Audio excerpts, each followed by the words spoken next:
तो आइए आज से हम लोग पढ़ने वाले हैं क्लास 10th का Bihar board examination BBD book. ठीक है, और आज का जो हमारा चैप्टर है ये है दो चर वाले रैखिक समीकरण। दो चर वाले रैखिक समीकरण। तो पहले आप इसका बात समझिए। दो चर वाले रैखिक समीकरण, तो दो चर, चर किसको कहेंगे और अचर किसको कहेंगे, पहले इस बात पे आप थोड़ा सा ध्यान दीजिए। तो चर हम लोग किसको कहेंगे, जैसे अगर 3x लिखें, 3x लिखें तो 3 क्या है, 3 आपका जो है अचर राशि है और x क्या है तो चर राशि है। 3 क्या है, अचर राशि है और x क्या है तो चर राशि है। ठीक है, चर राशि। अब बात समझिए, ये जो आपका बना इसी को हम लोग कहेंगे रैखिक बहुपद। ठीक है, यानी कि रैखिक समीकरण, यानी कि इसको हम बोल सकते हैं बहुपद। बात समझ में आ रहा है। जैसे 3x है तो 3 क्या है, कोई भी संख्या है वो अचर राशि कहलाता है और x क्या है वो चर राशि कहलाता है। इसमें एक चर है इसीलिए इसको हम लोग बोलते हैं एक चर वाले रैखिक समीकरण। इसमें एक चर है इसलिए हम लोग इसको बोलते हैं एक चर वाले रैखिक समीकरण। समीकरण बोलिए या बहुपद बोलिए। ठीक है, लेकिन जब दो चर रहे, जैसे आपको दे दिया जाए 3x + 2y, है ना, 2y = 0, तो इसमें कितना है, दो चर, x एक अलग चर है और y एक अलग चर है, दो अलग चर है। ठीक है, तो ये कहलाता है दो चर वाले रैखिक समीकरण। बात समझे। अब यहाँ से समझिए इस बात को कि दो चर वाले रैखिक समीकरण का सामान्य रूप क्या होता है, जनरल फॉर्म क्या होता है दो चर वाले रैखिक समीकरण का, तो ये हमेशा ये इस फॉर्म में रहता है, ax + by + c = 0। ठीक है, यही है दो चर वाले रैखिक समीकरण का व्यापक रूप, सामान्य रूप। ठीक है, इसमें a b c क्या है, तो a b c जो है ना कोई भी नंबर हो सकता है, 0 है ना। देखिए b और c 0 नहीं हो सकता है, आप इतना जानिए। बाकी जो है ना c कुछ भी हो सकता है, इसमें दो चर होना आवश्यक है। ठीक है, तो 0 1 2 3 ये सब होता है। तो दो चर आप फिर से देख लीजिए, दो चर ये x + by + c के रूप में अगर रहे तो इसको हम लोग बोलेंगे दो चर वाले रैखिक समीकरण। रैखिक समीकरण इसलिए बोलेंगे क्योंकि इसका पूरे समीकरण का अधिकतम घात कितना है, 1। जब पूरे समीकरण का अधिकतम घात 1 हो तो उसे हम लोग कहेंगे रैखिक समीकरण। क्लियर है। ऐसे भी तो बहुपद में हम टोटल चीज़ें आप लोगों को पढ़ाई दी हैं, रैखिक बहुपद, द्विघातीय बहुपद किसको कहेंगे, तो इसमें दो चर है इसीलिए इसको दो चर वाले रैखिक समीकरण। इसका परिभाषा क्या होता है कि जिस बहुपद में चरों का घात अधिकतम घात कितना हो, 1 हो, उसे दो चर वाले रैखिक समीकरण कहते हैं। ठीक है, तो आप इसको बढ़िया से समझे। ऑब्जेक्टिव क्वेश्चन जो हमारा सबसे ज़्यादा जहाँ से बनता है, इन कुछ बातों को आप गहराई से ध्यान से देखेंगे। जैसे मान लेते हैं कि दो चर वाले दो समीकरण आपको दिया रहे, दो चर वाले रैखिक समीकरण दो को ऐसे दिया रहेगा, जैसे a1x + b1y है ना +c1 = 0, एक समीकरण ये है। दूसरा समीकरण a2x + b2y + c2 बराबर क्या है, 0, समीकरण नंबर 2। इन दो समीकरण से 3 कंडीशंस निकलेगा, उन्हीं से सारा ऑब्जेक्टिव क्वेश्चन निकाला जाएगा। अब ध्यान दीजिएगा, जैसे हम पहला लिखते हैं कि अगर a1/a2 ≠ b1/b2 हो जाए तो इस तरह का, देखिए a1/a2 करेंगे फिर b1/b2 करेंगे, तो इस तरह का जब भी हो, देखिए कंडीशंस अब ध्यान में रखिएगा, जब भी इस कंडीशन में हो तो इसे हम लोग कौन सा, इस समीकरण का नाम हो जाएगा आपका संगत समीकरण युग्म। इसी का दूसरा नाम है अविरोधी समीकरण युग्म। ठीक है, अब इसका हल की बात करें तो हल कितना होगा, तो इसका हल होगा अद्वितीय हल, अद्वितीय हल, ठीक है, अद्वितीय हल होगा। देखिए जब भी इस फॉर्म में रहे आप इस कंडीशन को एकदम रट लीजिए और जो जो लिखा रहे हैं यहीं से जो है ना क्वेश्चन आपका बनेगा। संगत समीकरण युग्म अगर इस फॉर्म में रहे तो इसको हम लोग संगत समीकरण युग्म कहेंगे, इस फॉर्म में रहे इसको अविरोधी समीकरण युग्म कहेंगे। हल इसका क्या होगा, अद्वितीय हल होगा।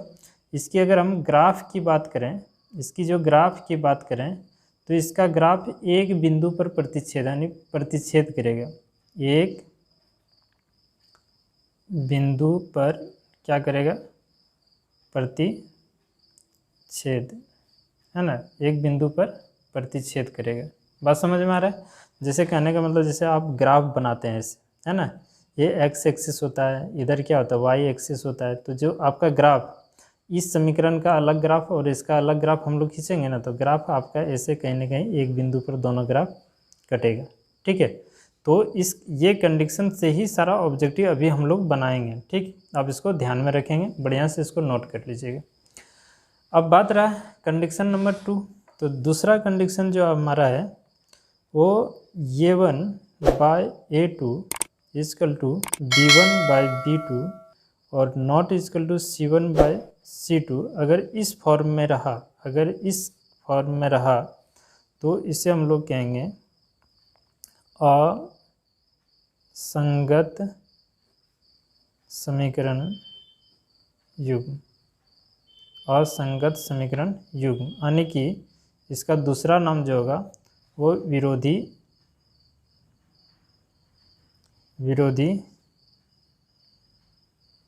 समीकरण युग्म। क्या होगा, विरोधी समीकरण युग्म। इसकी हल की बात किया जाए तो इसका हल क्या होगा, इसका कोई हल नहीं होगा, कोई हल नहीं, ठीक है, इसका क्या होगा, कोई हल नहीं। इसकी ग्राफ की बात किया जाए तो ग्राफ इसका जो है समांतर होगा, ठीक है। यानी कहने का मतलब जैसे हम लोग एक्सिस ऐसे खींचेंगे, ये एक्स एक्सिस, ये वाई एक्सिस होगा और जो ग्राफ इसका बनेगा वही एक दूसरे के समांतर बनेगा, ठीक है। जैसे ये इस समीकरण का ग्राफ हो जाएगा ये 1x plus B1 y plus C1, तो दूसरा ग्राफ आपका होगा ये 2x plus B2 y plus C2, ये दोनों का ग्राफ कैसे बनेगा, एक दूसरे के समांतर। और आप बताइए जब एक दूसरे के ये दोनों समांतर रहेगा, कहीं कटेगा ही नहीं, तो क्या x y का किसी का भी मान निकलेगा, नहीं, इसीलिए इसका कोई हल नहीं। यदि इसका दो को बराबर रहे और एक बराबर नहीं रहे, लास्ट वाला दो बराबर रहे और लास्ट वाला अगर बराबर नहीं रहे, तो समीकरण असंगत समीकरण युग्म कहलाता है। इसी को हम लोग विरोधी समीकरण युग्म कहेंगे। और इसकी हल की बात करें तो कोई हल नहीं होगा। ग्राफ की बात करें तो समांतर होगा, ठीक है। और यहाँ देखिए अगर ये दोनों शुरू का ही अगर दोनों बराबर नहीं हो तो संगत समीकरण युग्म यानी कि अविरोधी समीकरण युग्म कहलाता है। हल और द्वितीय हल, ग्राफ एक बिंदु पर प्रतिच्छेद करेगा, ऐसा, ठीक है। चलिए आगे बढ़ते हैं। तीसरा नंबर अगर A1 बटे A2 बराबर B1 बटे B2 बराबर C1 बटे C2, यानी इसमें जो है ना तीनों अगर बराबर हो जाए तो इसको हम लोग कहेंगे संगत समीकरण युग्म, संगत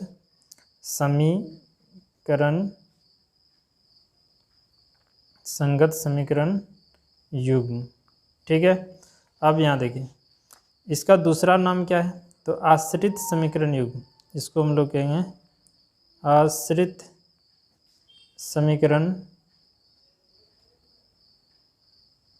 युग्म, आश्रित समीकरण युग्म। इसकी हल की बात करें कि कितना हल होगा, तो लिखें अनेक हल, कभी कभी लिखता हूँ अपरिमित रूप से अनेक हल।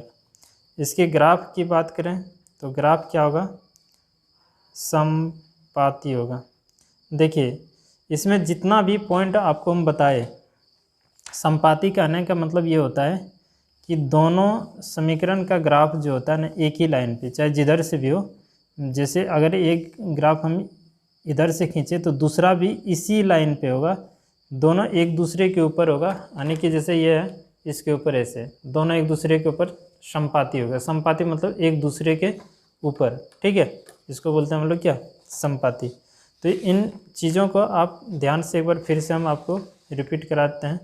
देखिए दो चर वाले रैखिक समीकरण जिसमें दो चर हो और जिसका अधिकतम घात कितना हो, एक। यहाँ से भी क्वेश्चन बन सकता है कि दो चर वाले रैखिक समीकरण का अधिकतम घात कितना हो, तो आप बोलेंगे क्या, एक होता है। यहाँ कितना घात है, एक, दोनों पे घात कितना है, एक एक करके, तो इसको दो चर वाले रैखिक समीकरण कहेंगे। तो दो चर वाले रैखिक समीकरण ये तो हुआ। हम लोग क्या किए, दो को समीकरण दो चर वाले वाला ले लिए, एक समीकरण एक और दूसरा ये। यहाँ से कंडीशन निकाले a1/a2 not equal to b1/b2। देखिए a1 a2 निकाले और फिर b1 b2 निकाले और फिर देखिए क्या दोनों बराबर है कि नहीं। दोनों अगर बराबर नहीं होगा, अगर दोनों बराबर नहीं हुआ तो इसको हम लोग संगत समीकरण युग्म कहेंगे। क्या कहेंगे, संगत समीकरण युग्म, यानी इसी का दूसरा नाम है अविरोधी समीकरण युग्म। देखिए हर पॉइंट से क्वेश्चन बनेगा, आप इतना याद रखिएगा। अद्वितीय हल, इसी अगर इस तरह का बोलेगा हल कितना होगा, तो अद्वितीय हल। अद्वितीय मतलब केवल एक हल, यहाँ हम लोग लिख सकते हैं केवल एक हल, केवल एक हल होगा, ठीक है। अद्वितीय हल मतलब केवल एक ही हल होगा, मतलब एक्स वाई का जो मान निकलेगा एक ही निकलेगा, ठीक है। ग्राफ इसका एक बिंदु पर प्रतिच्छेद करेगा। चलिए दूसरा बात, अगर दो बराबर हो जाए और लास्ट का बराबर नहीं हो तो इस तरह का समीकरण को असंगत समीकरण युग्म कहेंगे, यानी कि विरोधी समीकरण युग्म। हल की बात करें तो कोई हल नहीं, ग्राफ समांतर, ये दोनों का ग्राफ कैसे बनेगा, समांतर ग्राफ बनेगा। अगर यहाँ इस तरह हो, तीनों बराबर हो जाए, a1 a2 b1 b2 c1 c2, ये तीनों बराबर हो जाए तो इसको बोलेंगे संगत समीकरण युग्म। संगत समीकरण युग्म यानी आश्रित समीकरण युग्म, आश्रित समीकरण युग्म। हल की बात करें तो अनेक हल, हल कितना होगा, अनेक। क्यों अनेक हल होगा, क्योंकि एक समीकरण, एक ग्राफ दूसरे ग्राफ के ऊपर जब होगा तो जो जो मान फर्स्ट ग्राफ का होगा दूसरे ग्राफ का भी मान आपका क्या होगा, वही होगा। इसीलिए इसको ग्राफ की बात किया जाए तो क्या ग्राफ होगा, संपाती होगा, ठीक है।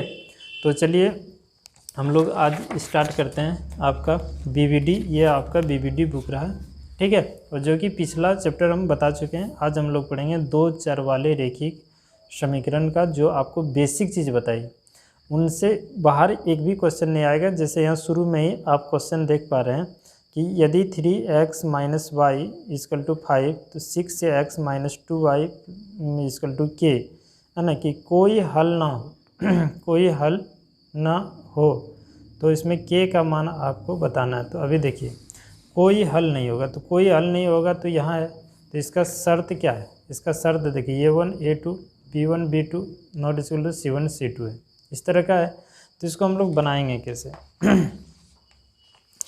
आप यहाँ ध्यान से देखिए, इसको बनाने का तरीका क्या है। इसको बनाने का तरीका जैसे यही है आपका, तो ये आप एक क्वेश्चन को बढ़िया से समझ लीजिए, बाकी क्वेश्चन आपका खुद हो जाएगा। तो यहाँ क्या है, 3x - y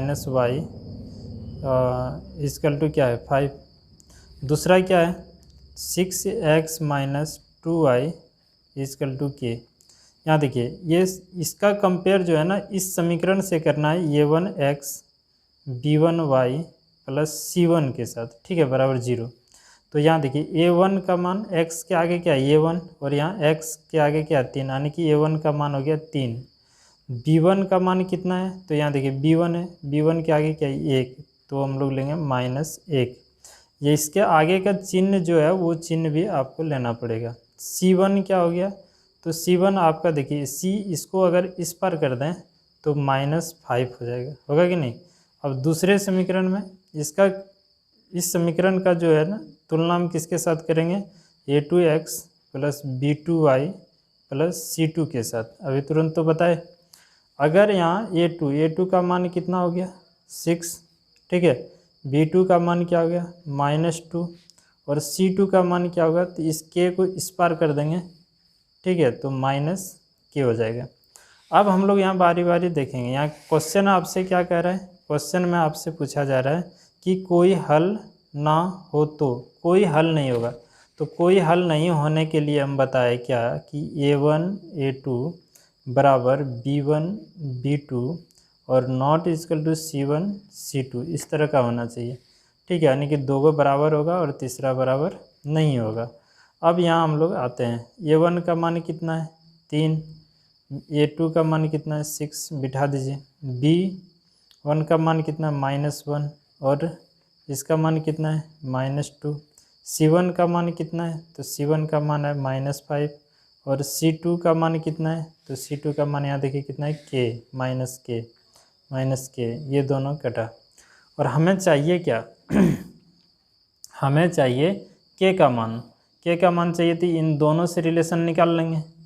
ठीक है, इससे भी आप रिलेशन निकालेंगे, किसी के साथ भी आप रिलेशन निकालेंगे तो आपका k का मान आएगा। आप चाहें इसको इसके साथ बराबर करें चाहे इसको इसके साथ बराबर करें, कोई फ़र्क नहीं पड़ता। अब यहाँ देखिए ये माइनस माइनस काट दिए हम, ठीक है, तो यहाँ बचा क्या 1/2 नॉट इक्वल टू 5/k, यानी ये बराबर है नहीं, फिर भी k का मान निकलना, तो इसको यहाँ कर देंगे तो k नॉट इक्वल टू ये 5 दूना 10, यानी k का मान आपका कितना निकल के आ गया, यहाँ देखिए k का मान कितना निकल के आ गया 10। ठीक है, तो ये हमारा सी नंबर आंसर होगा। कोई एक क्वेश्चन को आप डिटेल में समझिए। ठीक है, बाकी चीज़ आपको सारा क्वेश्चन ऐसे ही बनेगा, इन्हीं कंडीशन के ऊपर बनेगा। अब इसको एक बार बढ़िया से देखिए, उसके बाद जो है ना हम लोग क्वेश्चन धीरे धीरे सभी क्वेश्चन को करेंगे। देखिए और एक क्वेश्चन देख लीजिए, जैसे यहाँ क्या है, यदि समीकरण x - 2y = 3 और उसके बाद क्या है 3x + ky = 1 का एक अद्वितीय हल होगा।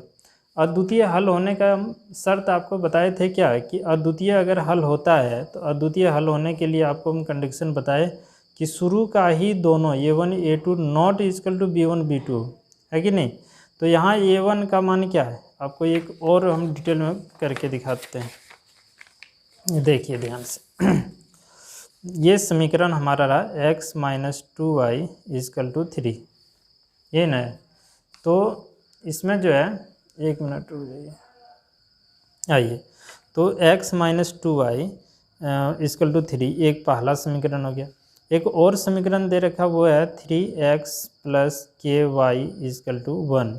अब बताइए ये 1 का मान यहाँ कुछ नहीं तो एक है ना, ये 1 का मान हो गया 1, b1 का मान हो गया -2, जो चिन्ह रहे वो आप यहाँ बोलेंगे यहाँ प्लस क्यों नहीं लिखे, प्लस छिपा हुआ रहता नहीं लिखे।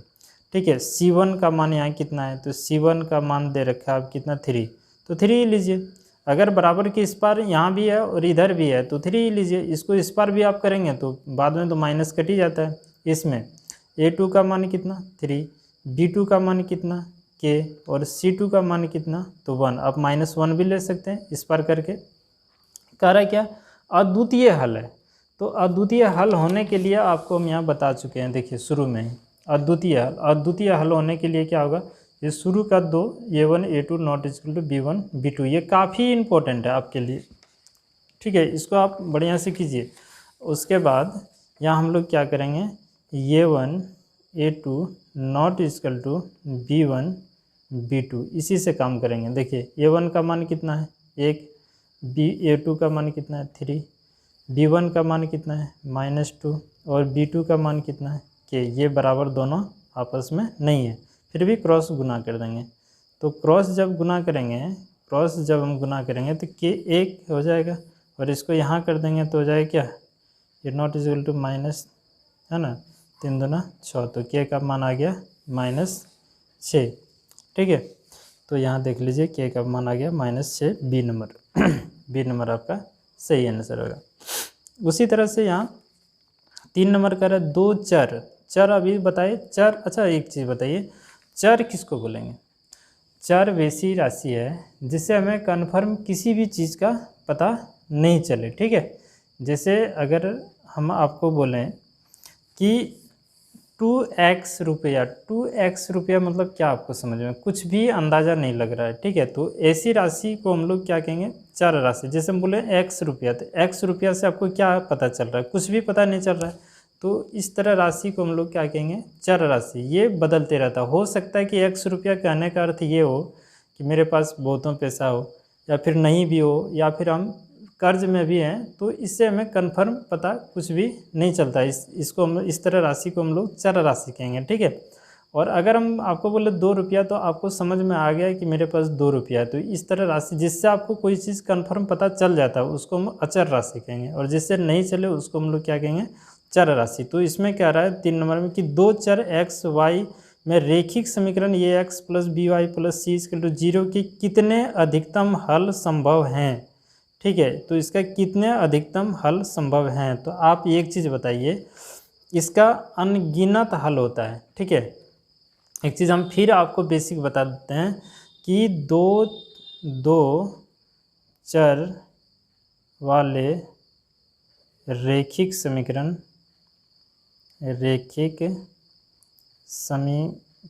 देखिए ये बेसिक हम बार बार इसलिए बता रहे हैं क्योंकि इसी से आपका क्वेश्चन आने वाला है पूरे चैप्टर में।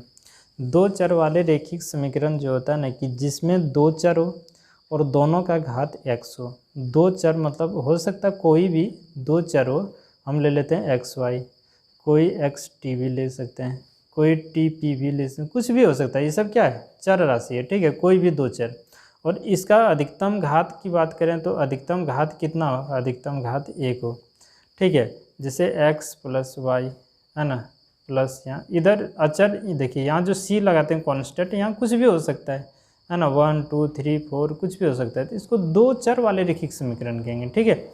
इसका जो सामान्य रूप होता है, व्यापक रूप, ये x plus B Y plus C equal to 0 इसी फॉर्म में रहता है। अब इसकी हल की अगर बात करें, हल निकालने की बात करें, तो अनेकों हल होगा। आप बोलेंगे कैसे अनेकों हल होगा, आप यहाँ सुनिए। जैसे हम इस एग्जाम्पल को लेके आगे बढ़ते हैं, तो x plus Y plus 2 equal to 0, इन दो को उस पार कर दें तो x यहाँ हो जाएगा माइनस वाई माइनस 2, यही ना होगा। एक कॉलम बना लीजिए, है ना, यहाँ x रख दीजिए, यहाँ y रख दीजिए, ऐसे ऐसे आपका बढ़ते जाएगा। अब बताइए, यहाँ y के जगह अगर हम 0 रखते हैं, y के जगह अगर हम 0 रखते हैं, यहाँ अगर हम 0 रखते हैं 0, तो ये आपको x का जो मान निकलेगा -2 निकलेगा, -2। यहाँ अगर हम 1 रखते हैं, ठीक है, यहाँ क्या रखते हैं, 1 रखते हैं y की जगह, तो यहाँ 1 रखेंगे तो x का मान -3 आ जाएगा। यहाँ अगर 2 रखते हैं तो इसका मान आ जाएगा -4। अगर यहाँ 5 रखेंगे तो इसका मान आ जाएगा -7। तो ये कभी जीवन में ख़त्म होगा नहीं होगा। तो इसका अनेकों हल होता है, हल इसका अनंत है, अनगिनत है, ठीक है। तो फिर हम लोग नेक्स्ट क्लास में जो शेष क्वेश्चन आपका बच गया, छूट गया, आप क्या करना है, आपको इन सभी कंडीशंस को एक बार फिर से आप देख लीजिए। अगर आपको इस चैप्टर का अगर सभी क्वेश्चन हल आसानी से करना है तो इसके बगैर ये चैप्टर अधूरा है, ठीक है। आप इसको बारीकी से एक बार नोट कर लीजिए बढ़िया से, ठीक है, देख के। तो हम लोग फिर अगले वीडियो में मिलते हैं।